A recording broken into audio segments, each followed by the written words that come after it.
Para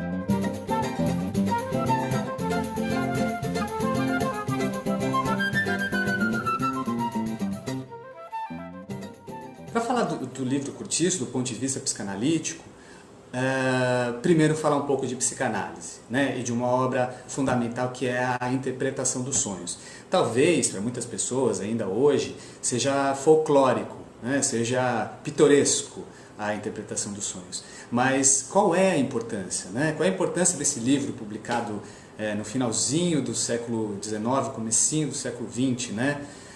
Qual é a importância ainda hoje e qual era a importância naquela época? A importância é que nessa obra Freud vai dizer que existe um inconsciente, que esse inconsciente é uma mensagem cifrada, grosso modo, tá? Se é uma mensagem cifrada, ela pode ser decifrada. Essa decifração ela funciona então como uma metáfora. A metáfora ela funciona da seguinte maneira: isso significa aquilo. Basicamente é isso. Então assim, a gente pode, de uma maneira bastante esquemática, dizer que o inconsciente, quando a gente olha pela vertente de ele estruturado como linguagem, ele pode funcionar tanto como metáfora como metonímia. Ou seja, essas duas figuras de linguagem. Eu vou ficar mais na metáfora. Para mim é mais fácil trabalhar usando a metáfora. E eu vou explicar por quê. Bom, qual é a importância de a gente estar falando dos sonhos? Qual era a importância de Freud estar falando dos sonhos naquela época também? Porque ele percebeu, esta é a importância, porque ele percebeu que o que funcionava para os sonhos do ponto de vista inconsciente também funcionava para os sintomas, principalmente os sintomas histéricos, sintomas psíquicos que produzem efeito no corpo. Então, se a gente pode decifrar os sonhos e propor significados para eles que sejam reveladores para o sujeito, a importância disso é que você pode também, o psicanalista ele pode também fazer isto com os sintomas, porque tanto os sonhos quanto os sintomas psíquicos, eles são formações do inconsciente.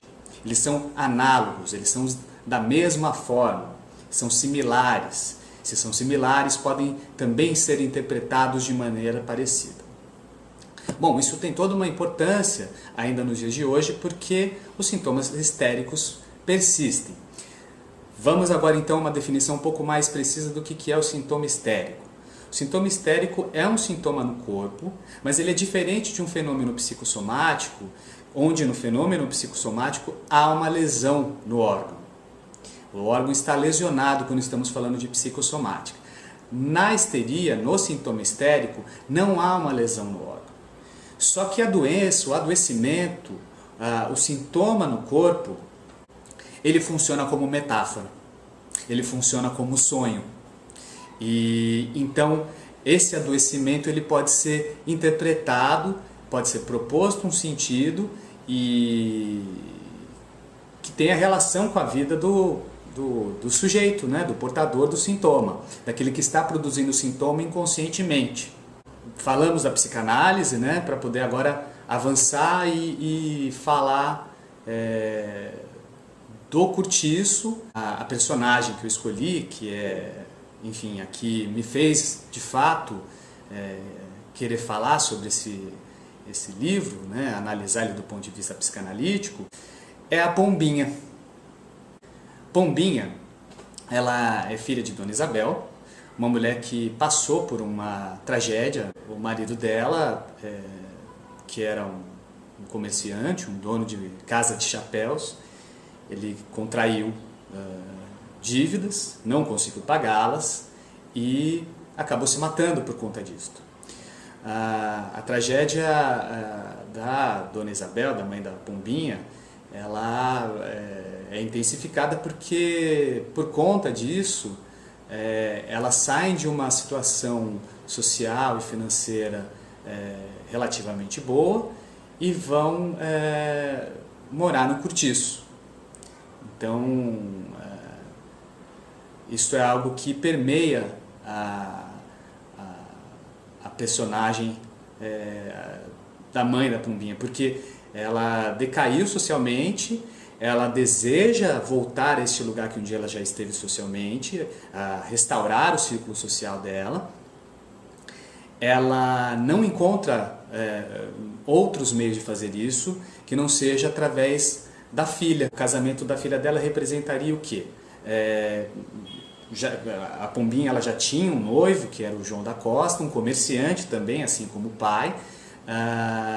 Então, o desejo da Dona Isabel, os planos da Dona Isabel, é de que casar a filha com o João da Costa, para ir morar com eles, e aí este era o plano, né? E aí sim voltar ao círculo social que um dia ela pertenceu e sair finalmente do cortiço.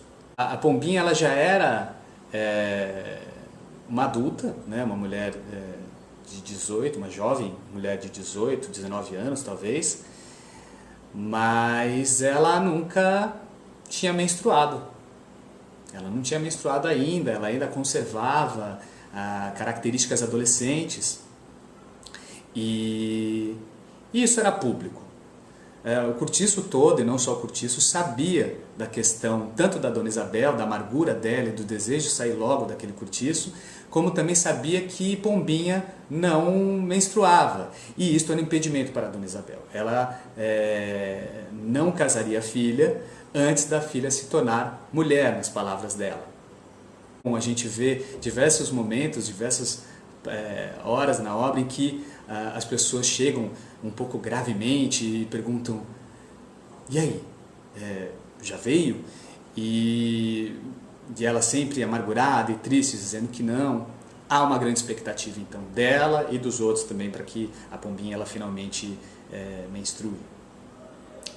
E aí então tá o ponto de ligação que a gente pode fazer entre o que eu estava falando em relação ao sintoma da psicanálise e a história da Pombinha.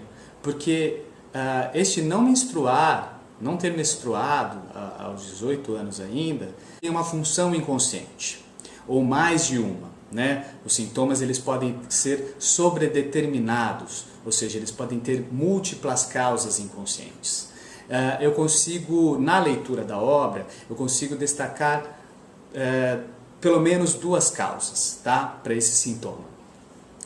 A primeira é que, e isso está escrito pelo Aloysio de Azevedo, que é uma dívida da Pombinha. A Pombinha ela está em dívida, ela não pagou o cruento para a natureza. Cruento é o cheio de sangue, não é? Ela é uma metáfora para a menstruação, mas fala de uma dívida, e isto a coloca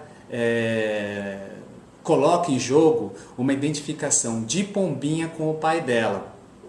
O pai dela que, por conta de uma dívida, se mata, se suicida. Então, a primeira interpretação possível de se fazer é que a menstruação, que representaria pagar esta dívida, mas é uma dívida de sangue, pode estar ligada a alguma fantasia da Pombinha de morte, né? Fazendo aí um link com o pai dela, que tinha uma dívida e se mata. Por quê? Porque esta dívida seria uma dívida paga com sangue. E neste pagamento de dívida morreria a menina, né? Simbolicamente falando, e na prática morreria a menina para advir, para surgir a mulher adulta, eu quero dizer, né? Morreria a menina para surgir a adulta. Um outro ponto, né, de leitura que permite a gente fazer uma leitura aí da função inconsciente desse sintoma é o fato de que também isso está escrito pelo Aloysio de Azevedo, que as duas, Dona Isabel e Pombinha, elas estão curtindo o inferno no cortiço. Então, não menstruar representa, sustenta, mantém esta relação dual entre mãe e filha, que seria interrompida a partir do momento em que ela menstruasse e casasse, porque isso iria reinserir um terceiro na relação dual das duas. Percebem como eu trabalhei o sintoma da pombinha? Eu atribuí alguns sentidos que estão relacionados à história da vida dela, que eu estou sabendo, não porque ela me contou, como seria no caso de uma análise, mas porque contaram para mim, e aí foi o Aloysio de Azevedo que contou para nós. Mas então eu pego esses dados históricos, eu utilizo esses dados históricos da história pessoal da pombinha, e faço uma ligação com o sintoma dela, né, o sintoma psíquico que aparece no corpo, para fazer então essa ligação. O que está em jogo para a pombinha não menstruar, né, do ponto de vista inconsciente?